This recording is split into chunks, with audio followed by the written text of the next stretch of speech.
So yesterday I was on stage with Neil Gaiman. Sort of, ish, maybe.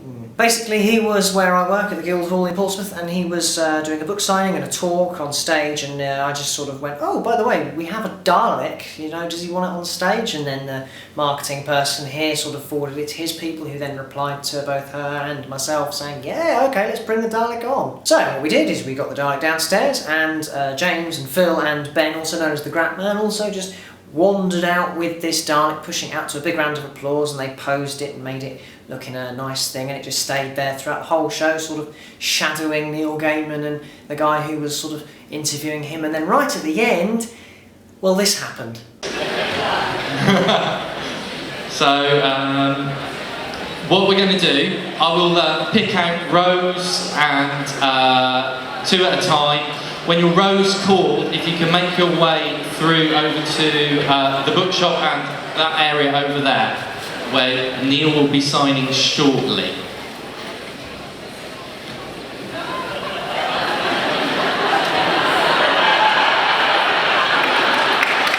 And if you don't do the right rows, my friend over here will have something to say about it.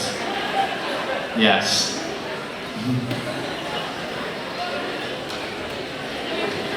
So, the first two rows coming out will be D and E.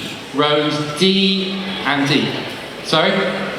15 minutes. And of course it was me in the Dalek, because that's what I do, and this was my view of the show throughout the whole time. And after a little while, after about an hour and a half, it starts to get really hot, and I was beginning to feel faint, so thank you to the Gratman for buying me a Mars bar and sourcing me some water, James sourcing me some like ice water so I could eat in the Dalek and have a drink to keep myself as cool as I could and stuff. And after the show, Neil signed the Dalek and also posed for a photo. Really nice guy, and it was a generally awesome night. The Dalek is built by a chap called Stuart Curry, and it is a Dalek that features in Power of the Daleks Reimagined, and he will also be featuring in another Doctor Who short, which is, yeah, sort of may or may not have been filmed by me and my friends. So yes, that's sort of what happened yesterday. If you want to subscribe or like or whatever, then please do. I'm gonna do more YouTube from now on, ish. Yeah, I said that one time.